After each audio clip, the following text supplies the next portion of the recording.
Foldable Dynamic AMOLED 2X display. The Samsung Galaxy Z Fold 2 takes its display game to the next level in more ways than one. Compared to its predecessor, the screens are now bigger, both on the inside and the outside of the phone. The selfie cameras are less obtrusive. And most importantly, the large 7.6-inch screen has 120Hz refresh rate support. The external 6.23-inch one is capped at 60Hz. We already mentioned the surface of the large screen is not ideal in terms of traction and finger gliding. There is also a visible crease in the middle, and there is probably no going around that with any sort of foldable panel tech. At least not anytime soon. The crease is, of course, noticeable to the touch, especially while swiping. That unfortunate drawback remains. However, it's a lot less prominent on our Z Fold 2 review unit than on the old Galaxy Fold. On the other hand, we had the Fold 1 for longer, and the crease that did get worse over time, so we can't compare the two directly. Image distortion along the crease is still a thing at some angles. However, it's not noticeable when looking at the Z Fold 2 straight on. In fact, in this use case, it becomes invisible and you only feel that your panels on the Z Fold 2 hold their own very well in terms of brightness amid a flagship crowd. They are not quite on top of the food chain, but are truly impressive, given the differences between the two displays, especially the odd nature of the main one. We were surprised by how similar Samsung has managed to make the experience across the pair. In manual mode, the bigger, foldable 7.6-inch panel managed to shine a bit brighter at full blast, 461 nits, compared to the cover screen, 425 nits, but they are quite close nonetheless. In bright light and with auto brightness switched on, we got close results out of the two panels as well. It was 740 nits for the large one and 741 nits for the cover display. In more practical terms, both panels remain perfectly usable outdoors, even in direct sunlight. Each display has its own ambient light sensor, concealed underneath the panel. The contrast ratio is, again, excellent on both screens, thanks to the marvels of the OLED tech and its inky blacks. Both panels look perfectly sharp as well.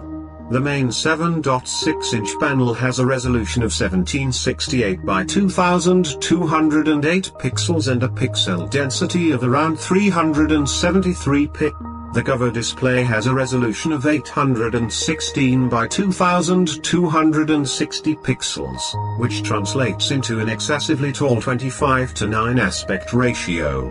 Even so, the increase in usability this panel provides over the 4.6-inch, 21:9 in the old Galaxy Fold is massive. The cover display is now perfectly capable of handling any task or app without any compromises.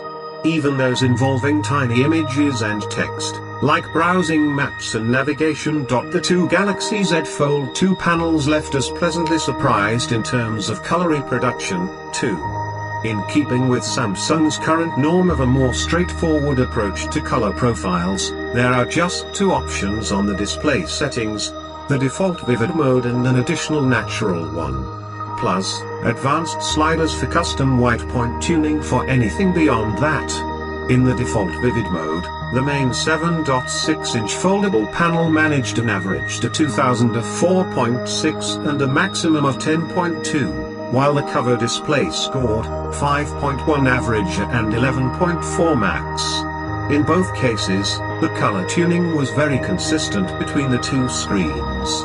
Switching over to natural mode and, once again, measuring against our standard choice of a DCI-P3 color space, we got an average to 2000 of just 1.4, max 2.4, from the main display and 1.5, max 2.3, on the cover one. These are truly impressive results and well expected from Samsung's factory-tuned AMOLED screens. Like any recent Samsung flagship, the Galaxy Z Fold 2 has HDR10+ support, alas, only on the large screen as the cover screen is not listed as HDR10+ capable. The device also has wide Orignal certification, meaning that you can take full advantage of HD sources, high refresh rate and adaptive refresh rate behavior. Speaking of things only the large panel supports, we also have 120 Hz high refresh rate. The cover screen is limited to 60 Hz. To turn on the high refresh rate, there is an option for display smoothness, with two states, adaptive and standard. It is worth noting that One UI is smart enough only to show this option on the main display of the Z Fold 2 and hide it while using the covered display where it is not relevant. Standard is the straightforward 60 Hz option with all of the battery savings that can net you. The adaptive option is the only way you can make use of the 120 Hz refresh rate of the main Z Fold 2 display.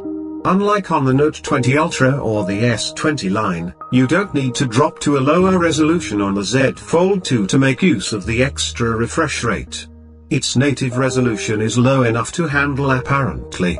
Just like on the Note 20 Ultra, however, instead of providing a forced 120 Hz toggle that simply locks the refresh rate at that level, Samsung has the so-called adaptive mode which employs an automatic switching behavior, so that the effects of high refresh rate on battery endurance can be mitigated. Going into the Z Fold 2, we expected the adaptive mode to have the same behavior we observed on the Note 20 Ultra and described in great detail in its review.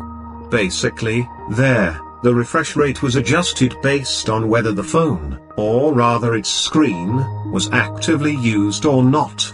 Additionally, certain apps like video players or games that don't support high frame rates, always ran with the screen at 60 Hz or less. However, as our review process progressed, we observed that the adaptive smoothness mode forced 120 Hz most of the time. Dropping down to 60 Hz was extremely rare and based on specific apps rather than actual touch input logic. Updated the 12th of September 2020. As it turned out, one of the factors the adaptive mode takes into account is the ambient brightness. While the screen brightness remained set by us manually to 200 nits, the adaptive refresh rate mode continued to monitor the ambient light levels, and would only decrease the refresh rate in bright surroundings. Before we realized that the phone would always work in 120 Hz refresh rate regardless of whether you are touring the UI and system menus, or reading a static web page, viewing images in the gallery, playing a local video, or streaming video through YouTube and Netflix. That's really not how you save battery, we thought. But the logic behind the adaptive refresh rate was more complex than expected. But once the ambient light was bright enough, you could enjoy the granular refresh rate variability we observed on the Note 20 Ultra. Here are the basics of how it works.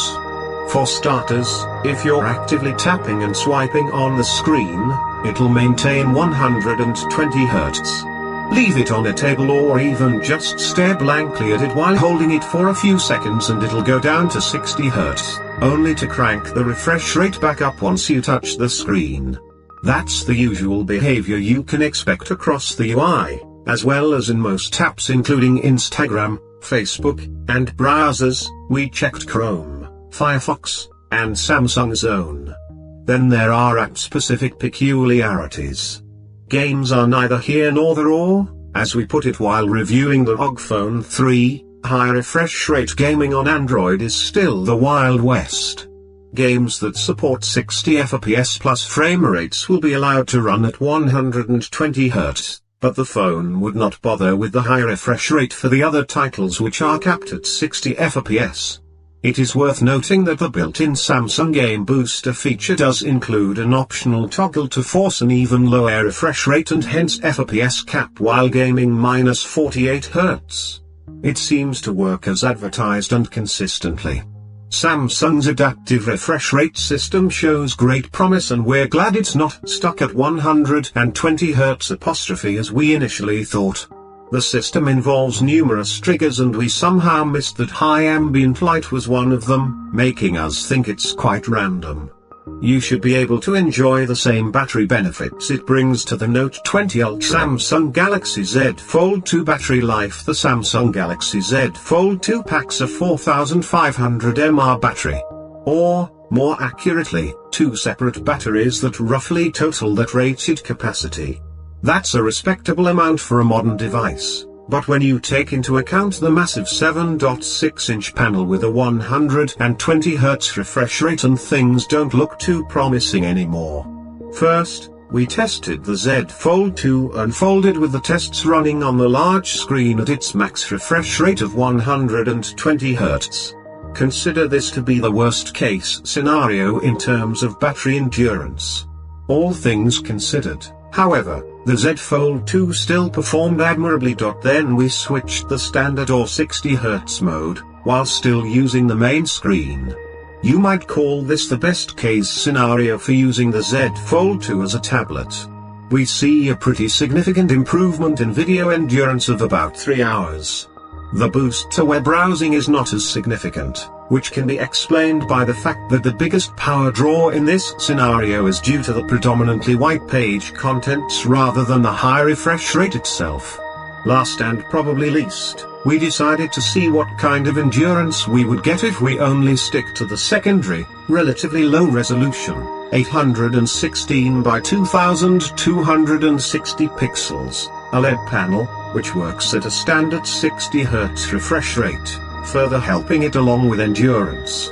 We can see that all of these things quickly add up. Honestly, if you can get used to the extra tall 25:9 aspect ratio, the 6.23-inch cover display on the Z Fold 2 is amazingly usable.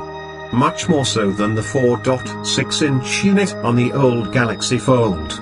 For most frequent everyday tasks, like checking notifications, changing songs, even the odd short reply to an email, we felt perfectly content with using it, instead of involving a second hand and the main display. Since a lot of mixed use will likely be the case for many Galaxy Z Fold 2 buyers, as well, you can probably expect a realistic, real-world battery endurance number somewhere in the middle of the scale of numbers we provided.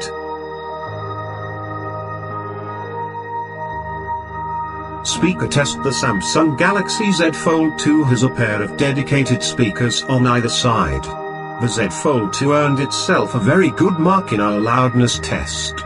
In real-world terms, the Z Fold 2 is a true delight for media consumption. If we have to be picky, we'd say that the speakers are quite easy to cover up in landscape use due to their lower position. Of course, you can just flip the unfolded Z Fold 2 around and the problem is gone. Audio output quality. We've recently discontinued our audio output quality test. The reason for that is that most phones that arrived for testing were already excellent in this regard, and whatever difference there was, it was marginal and probably indistinguishable to anything but our lab equipment.